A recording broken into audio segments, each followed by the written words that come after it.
fez e fará maravilhas.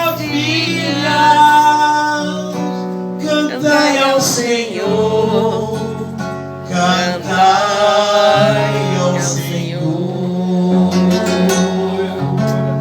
Primeiro eu quero dar uma boa noite na santa e gloriosa paz do Senhor. Amém. Esse amém tá fraco. Se for para mim, tudo bem. Agora, se for para o Senhor, tá ruim, hein? Eu vos saúdo com a santa e gloriosa paz do Senhor. Amém. Glória a Deus. Eu quero começar dizendo que para mim é uma alegria poder estar aqui com vocês, a gente poder conversar um pouquinho, a gente poder tratar um pouco do que nós estamos fazendo enquanto núcleo evangélico, buscando naqueles que também estão conosco nessa grande luta, que seja evangélico ou não, porque nós precisamos, enquanto cidadãos e cidadãs, tomar em nossas mãos o rumo desse país. E para isso é preciso que haja unidade. E eu tenho dito que religião, futebol e a escola de samba ou o bloco, não sei o que, não une ninguém, porque cada um vai torcer pelo seu. Então a gente tem que ter um foco, o que nos une. O que nos une é a nossa fé. E se você respeita o meu sagrado, eu respeito o seu. Se não houver isso, nós vamos estar espalhados e vamos ficar brigando enquanto denominação e não vamos avançar naquilo que é de responsabilidade nossa. Porque quando Deus disse, crescei e multiplicai-vos e enchei-vos a face da terra. Isso é para que nós tivéssemos, e Ele criou tudo isso para nós, Ele mandou crescer, Ele mandou encher a face da terra. Gente, eu tive lendo algumas coisas, eu até trouxe um nome aqui, que a gente pode dar, Gutierrez, já vou falar de você, tá? Mas é um desembargador da USP, ele é secretário de Educação em São Paulo. O nome dele é Regis Fernandes de Oliveira. Ele fala sobre o direito e a Bíblia. Bom, sem ter lido ele, sem nada, Gutierrez, eu tenho visto nessa palavra que é o início das coisas. Para nós, na minha avaliação cristã política, não é ali com Adão e Eva. É quando ele diz, crescei-vos e multiplicai-vos e enchei a face da terra. Como é que eu vou crescer? Como é que eu vou multiplicar? Como é que eu vou encher a face da terra? Gente, é terra, trabalho e liberdade. Está ali escrito. Está ali escrito. Terra para nós ocuparmos. Trabalho, porque trabalharemos com o suor, ganharemos nosso pão com o suor do nosso rosto, tem que ter emprego, né? E para crescer a gente já sabe o que é que precisa. Precisa de escola, né? A gente precisa de trabalho, a gente precisa de salário, a gente precisa de casa, a gente precisa tudo isso.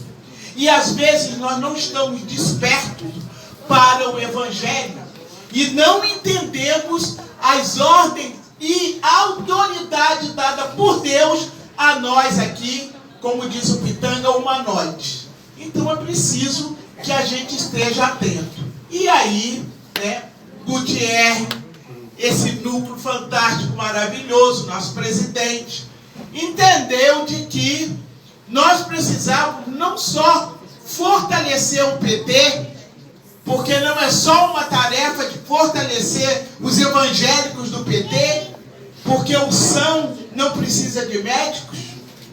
Nós precisamos ganhar as pessoas que falam mal de nós, que não entendem o que nós estamos fazendo, que não entendem, porque ele ignora o que é o Partido dos Trabalhadores e por que o Partido dos Trabalhadores não entra em nenhuma contradição com os nossos deveres bíblicos.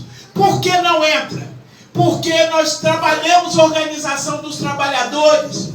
Não é possível. O trabalhador deve ter o seu salário garantido. Não nós vemos mas em nenhum momento que haja uma discriminação com as mulheres, com os negros. Nós em nenhum momento vimos de que haja uma injustiça salarial. Não existe isso. Nós nunca vimos deixar matar as nossas crianças, assassinar a nossa juventude. Nunca. Nós também nunca vimos ele se afastar de qualquer pessoa. Ele deu um exemplo enorme para a gente. E ainda disse, eu vou para o Pai, mas não vos deixarei órfãos. E o que ele disse? Que nós faríamos muito mais obra do que ele fizesse. E a gente não faz nada. Faz coisa nenhuma. Né? Faz coisa nenhuma. O que é multiplicação dos pães para nós? É que nós não podemos ter usura. Nós temos que dividir. Nós temos que construir. Nós temos que dividir. Ninguém veste 30 roupas ao mesmo tempo, nem calça 40 sapatos ao mesmo tempo. O que isso significa para nós? Que nós temos que ter uma sociedade na qual todos têm roupa, têm sapato, têm casa, têm emprego, têm salário. Então não há contradição para nós. Então não precisa ficar preocupado. Que comunista, como se comunista fosse um negócio muito ruim. Eu não sou comunista, mas eu penso que não vi nenhum comunista morto até agora. Não vi nenhum comunista matando o outro.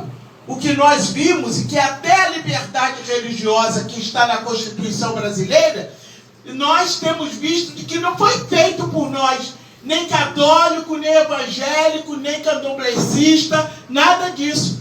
Quem colocou na Constituição brasileira lá atrás foi um ateu, um comunista, que colocou liberdade religiosa. Isso é para nós também, enquanto religiosos, seja de que denominação for, poder compreender o que é isso. Que se nós estamos aqui, segundo a minha fé, alguém morreu na cruz por mim. E nós precisamos saber, segundo a nossa fé, de que existiram pessoas antes de nós. E que vieram e deixaram esse caminho para que nós pudéssemos seguir. Depois de ter feito toda essa pregação, eu quero dizer, eu quero agradecer a vocês. O trabalho está excelente, mas nós sabemos da nossa responsabilidade enquanto cristão. Nós não podemos viver em contenda. No estado do Rio de Janeiro, já quebraram não sei quantos terreiros no estado do Rio de Janeiro. No estado do Rio de Janeiro, estão matando as mulheres. No estado do Rio de Janeiro, nós, em 3 meses, tivemos mais de 400 jovens, entre homens e mulheres, maioria deles negros, assassinados no Rio de Janeiro. Nós estamos vendo um governo que manda as pessoas se defenderem com uma arma. Qual é a arma que você tem para enfrentar esse governo? Qual é a arma que nós temos para enfrentar esse governo? Um governo de ódio, um governo que não gosta dos pobres, governo que não gosta das mulheres, que não gosta dos negros, que não gosta de ninguém de esquerda. E nós precisamos tomar uma decisão diante disso. Porque ouvimos agora o companheiro dizer, saneamento é uma gotinha pequena do que ele está entregando. Está entregando a Amazônia, pré-sal, a nossa Petrobras. Gente, estão acabando com Minha Casa Minha Vida. Está acabando com Bolsa Família. Estamos na casa de 14 milhões de desemprego nesse país. Eles estão com uma reforma da Previdência, tirando a possibilidade da aposentadoria. Eles congelaram por 20 anos todos os investimentos na área social. Então, eles congelaram por 20 anos. Como é que um governo anterior congela por 20 anos e o que chega agora congela mais ainda? Tira mais em cima disso. É da saúde, da educação, da Seguridade Social. Aí diz que tem que tirar 1 trilhão da mão dos trabalhadores. E o que diz a palavra de Deus para nós? Que nós temos que trabalhar dia e noite para não sermos pesados aos nossos irmãos. Então, é digno o obreiro do seu salário. Nós temos que lutar por isso, mas ele está tirando. Nós temos mais famílias hoje no meio da rua, no estado do Rio de Janeiro e muitos outros estados. Nós estamos vendo o que ele quer fazer com esse ódio dele. É insuportável para ele, foi e continua sendo. Meu Deus do céu, você tem sala de aula, além de ser negro do candomblé, dentro de uma universidade? Que é isso? Não suportaram.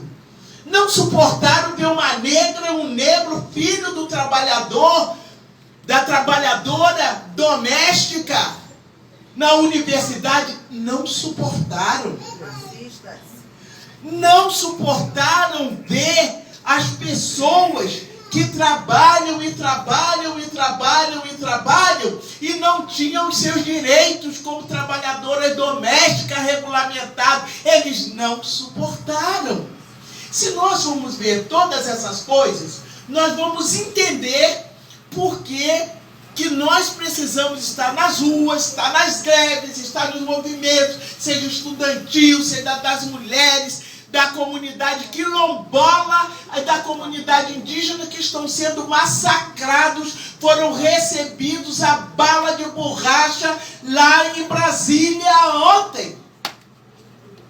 E o Senado faz aquilo, pega um saneamento, e nós estamos entrando um processo para que o Supremo possa ajudar, mas o Supremo acha que pode sair estatizando as coisas. E a gente precisa conversar com as pessoas. Agora, eu não posso conversar, né, se eu não tiver uma linguagem apropriada para isso. Então, nós os evangélicos, temos este papel. O que é uma questão missionária, é só sair, né? Jesus Cristo é bom, é maravilhoso, mas o que está do seu lado não tem o que comer, o que está do seu lado não tem como se vestir, o que está do seu lado está passando um momento dificílimo. O que é isso? Que evangelho é esse? Porque Jesus Cristo estava com milhares de gente com fome, ele deu de comer, sabe? Ele deu de comer. O pessoal lá, ele olhou, está todo mundo com fome, vou dar de comer. E ele preparou para nós uma grande responsabilidade. O PT teve essa responsabilidade. Eram mais de 36 milhões de pessoas que saíram, sabe, da miséria nesse país. O que isso significa para nós? O que significa para nós? Nós temos pela primeira vez doutores em medicina, doutoras em medicina, engenharia e tudo mais. Tudo quem? Tudo nosso, tudo da negrada.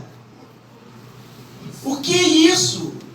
Quase 500 anos depois é que a gente consegue ver um filho e uma filha se formando. E isso traz para a nação muito orgulho. O Brasil está sendo achincalhado. Nós estamos passando vergonha com esse país. Porque não temos um dirigente. Nós só temos preconceitos. Quando nós dissemos de que ele está fazendo o que ele prometeu, ele não prometeu só isso. Ele não prometeu só isso. E ele está fazendo muita coisa além do que ele tinha dito. Porque ele não foi debater, não apresentou nenhum projeto, nenhum programa, não foi à televisão para dizer para a nação brasileira o meu projeto para as crianças, o meu projeto para o favelado, o meu projeto para isso, o meu projeto para aquilo é esse. Nós não tivemos, o bicho fugiu do debate. E arrumaram logo uma facada para ele. Então foi isso, gente, né? Era cartilha, né? Era mamadeira, você já sabe, tudo isso. E nós ali, firme e forte. Então a Bahia merece todos os aplausos, porque aqui nós, né, lavamos a alma politicamente falando. Mas foi terrível. No meu estado, lá no estado dele, foi uma coisa atroz. Você já pensou o que é você ter quase 90%? Não é brincadeira, é de enlouquecer. O PT fez uma deputada federal, eu. Uma loucura que aconteceu. Perdemos a bancada inteira. Não foi uma coisa fácil. Não foi uma coisa fácil. Então nós, né, que somos cristãos dentro do PT, queremos também dialogar com os nossos companheiros e companheiras que são petistas, né, de entender que essa gente que está aí não nos representa, de forma nenhuma. E falamos com convicção. Todos nós prestaremos conta a Deus dos nossos atos. Não estamos dizendo que estamos acima de nada. Mas dizer que representa o Evangelho, me desculpe, não representam esse Evangelho, minha gente. Não representa. É uma coisa, mesmo que não seja evangélico, pegam a Bíblia, porque eu tenho dito que o melhor intelectual deveria ler a Bíblia. Aquele estudioso em ciências exatas deveria ler a Bíblia. Porque tem fenômenos na vida da gente que a ciência não explica. E nós sabemos, independente das religiões, nós sabemos que tem nos estudos científicos coisas que a ciência não consegue. E essas coisas não estão reveladas. Essas coisas só estão reveladas para aqueles que se propõem, né, evidentemente. Aí nós acreditamos nisso, nós vamos buscar, né, entendimento sobre isso. Então é preciso que a gente leia, porque é uma coisa para todo mundo ler, para todo mundo ter como exemplo, né? É como um bom comunista que não lê o marxismo. Não, tem que ter, tem que ler, senão, né? Aí você fala, eu tenho fé, mas não lê nada das coisas que diz a fé sua, dos outros, como é que você tem que ter uma relação, uma convivência fraterna, né? Então nós estamos aqui para dialogar com vocês, dizer que nós precisamos de vocês. Nós precisamos de vocês e ninguém pode largar a mão do outro, senão iremos todos para o buraco. E a fé sem a obra é morta, nós aprendemos isso. Não adianta você estar lá com fé, só com fé, você está lá com seus orixás, a gente está lá dando aleluia na igreja, o outro está lá. Não adianta se a gente não se envolve de jeito nenhum nas organizações, nas lutas diárias dos seres humanos. Não adianta, mas não adianta mesmo. Então isso é que nós precisamos fazer. E dentro do Partido dos Trabalhadores tem espaço, gente. Nós temos uma convivência fraterna dentro do PT. Agora nós precisamos mostrar ao Partido dos Trabalhadores como um todo que essa gente não nos representa. E o PT também já sabe, né? Porque anos que a gente está, eu sou fundadora desse partido, sempre lá, sempre na luta, no combate à xenofobia, no combate ao racismo, contra a violência às mulheres, trabalhando com os trabalhadores e trabalhadoras, ajudando esse país a ser um país melhor. Então eles sabem Muito bem. O que nós precisamos é falar com os outros, é criar uma nova narrativa do qual as pessoas possam parar e nos ouvir. E nos ouvir, gente, não é só enquanto petista. É nos ouvir enquanto evangélicos de esquerda. Amém. Nós não podemos deixar uma direitona que está acabando com os nossos irmãos e que sequer os irmãos não se manifestam porque estão tão bitolados. Está faltando-lhe a palavra, sozinhos, sem nenhuma direção a não ser do Espírito Santo, para poder entender o que está acontecendo com a igreja. Porque para mim é inaceitável. Eu sei que pode ser um pecado, mas já cometi. É inaceitável ver um pobre votando em Bolsonaro. Inaceitável ver um LGBT votando em Bolsonaro. É inaceitável ver um negro, uma negra, uma mulher votando em Bolsonaro. Mas nós vimos isso. Um monte, ó. Nós vimos isso. Então qual é a nossa narrativa? Não vamos expulsá-lo, não. Não vamos ficar batendo palma. Ah, está arrependido, que se dane, bem feito. Vocês fizeram isso mesmo, vocês são culpados. Nada disso. Vamos criar uma narrativa para conversarmos com ele. Vamos criar uma narrativa para poder conversar com alguém que possa nos ouvir. Porque se você pôr de dedo em riste, se você pôr, é aquela gente que vai assim, olha, se você não aceitar o evangelho, você vai pro inferno. Pronto. A pessoa já não vai ouvir, gente. Ele pode até ir pro inferno, mas a pessoa não vai ouvir, gente. Não pode ser uma coisa dessa. Não é assim, né? Então, o outro vai, eu vou te matar. E chegou o orixá, olha, se você não fizer, se não fizer aquilo, mato você. Também não vai ouvir. Então nós precisamos ter uma narrativa para conversar, porque eles são bons. Pastor Lipório, o deputado federal? Isidoro. Pastor Isidoro. Doido, gente. Não vota com aquele povo de jeito nenhum.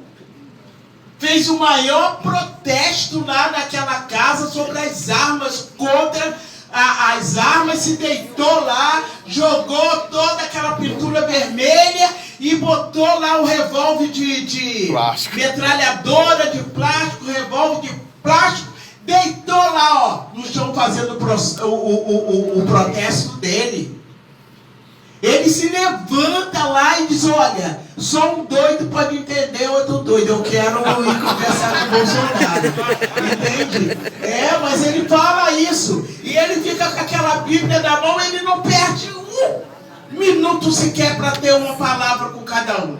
Todo mundo pode achar que ele é louco, mas as coisas que ele diz são coisas tão importantes, tão interessantes, e segundo a nossa Bíblia, preste atenção, nem os loucos errariam o caminho. Então, nós temos que prestar atenção, né, no que está acontecendo, nesse fenômeno. Não vota com eles.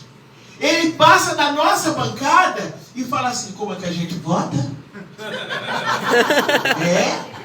Como é que a gente vota? Nós somos lá da frente evangélica. Nós estamos lá. Aí ele fala mesmo. Olha, não dá pra... todo mundo já sabe, né? Não é tudo que me pedem, porque não, a Benedita é do PT, não sei o quê. Não. E ele fala assim, não, gente, olha aqui. Vocês são de esquerda. Nós somos de esquerda. Nós não podemos aceitar o que vocês estão falando aí. Mas ele fala, ele é pastor, então eu não sou coisa nenhuma. Aí eu gosto quando ele abre a boca lá no meio dos pastores, porque ele pode falar de igual para igual. E só fico ali dando força. É isso mesmo. É isso mesmo. E ele vai lá, e ele fala, e ele fala assim, gente, o que vocês fizeram com o crente fazendo assim, na igreja, com esse sinal dentro da igreja. O que é isso que vocês fizeram? Vocês estão muito errados, hein? Aí ele fala, vocês estão muito errados, hein? Vocês tomam cuidado, hein? Vai acontecer coisa muito ruim com vocês, hein? Tomem cuidado. Ele fala, porque ele é um porta-voz. Eu acho que é isso que nós temos que ter. Nós temos que ter a autoridade, falarmos com as pessoas. Tem umas que aguentam uma palavra mais forte, outra não aguenta, gente. Ó, desce. Desce. Não podemos estar... Desce, vamos lá. Porque não, minha amiga. Ai, mas não é assim. Oh, tá bom, você tem razão. Você tem razão, mas... E aí? Na sua casa tem alguém estudando? Ah, tem, né? O meu filho está fazendo faculdade. Você está sabendo que agora aí seu filho vai ter que pagar a faculdade, se ele quiser fazer filosofia, sociologia, ele tem que pagar? É assim. Ah, você sabia que agora você vai ter que trabalhar mais 7 anos sendo mulher para você ter sua aposentadoria? Você sabe com quantos anos você que está começando a trabalhar agora, com a sua carteira assinada, sabe quantos anos você vai levar para se aposentar? Não vai, minha filha. Pode ser que você morra antes. Até agora só a Benedita pode se aposentar, está com 77. Agora os outros eu não estou garantindo. Lá em casa mais ninguém, né? Porque não vai. Porque mesmo que chegue lá não tem mais aposentadoria, né? A gente nem sabe se está vivo com esse governo. Mas a gente tem que conversar com esse jeitinho. E eu tenho certeza que nós vamos estar contribuindo. E agora eu fecho a minha fala, porque é inaceitável.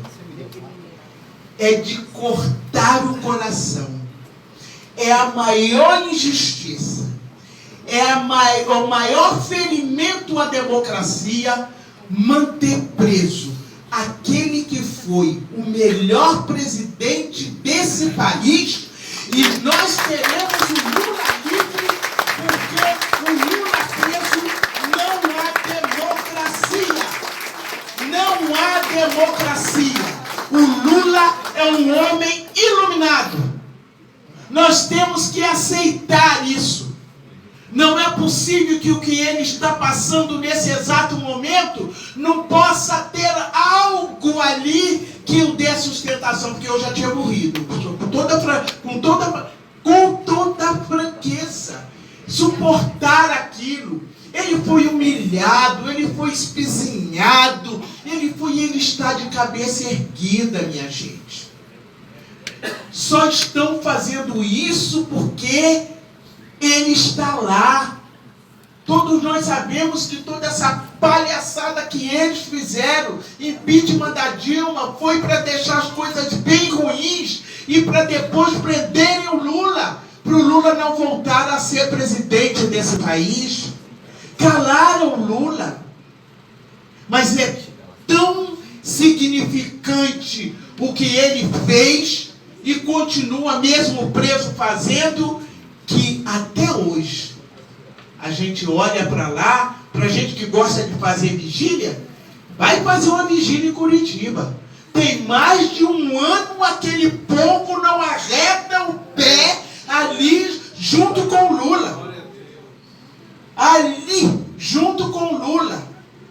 E nós estamos vendo o que está acontecendo. Eu estou pedindo misericórdia de Deus. Eu digo, olha, é fim do mundo, mas espera aí. Popa aqui o Brasil, porque a coisa está muito feia. E Luiz Inácio Lula da Silva está com uma cabeça boa.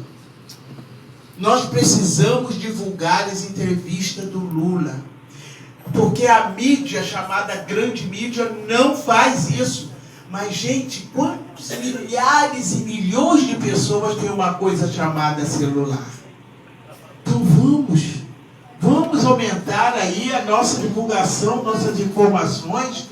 Vamos ajudar a que o Lula saia, porque Nós não vamos pelas vias jurídicas tirar o Lula de lá, gente. Eu estou dizendo isso que nós não iremos. Só um milagre de Deus e o povo na rua. Por isso que a gente tem que fazer campanha da reforma da Previdência. A gente tem que fazer campanha para as universidades públicas e as escolas técnicas e escolas públicas. Mas nós temos que fazer uma campanha pura Lula livre. Esse povo tem que saber que nós não queremos o Lula preso. Eu não quero de forma nenhuma, eu vou em tudo quanto é movimento. Mas ninguém me impede de colocar meu Lula livre, coloco minha camiseta e eu vou enfrentar. Então nós precisamos voltar a usar agora não só a estrela do PT. A gente precisa ter o Lula livre no nosso peito todo o tempo, gente. Mas é todo o tempo. Para alguém olhar para você ou te xingar ou te parabenizar. Eu tenho recebido ultimamente mais abraço do que xingamento. O povo está acordando para o que foi feito. Por isso que eu digo da narrativa. E muita gente quer o Lula livre. Então, como a fé sem a obra é morta, eu quero orar, eu quero ir para a vigília, eu quero cantar louvores, mas eu quero estar na rua. O dia 14 é um grande dia. E se a gente falhar no dia 14, nós não sabemos o que poderá acontecer.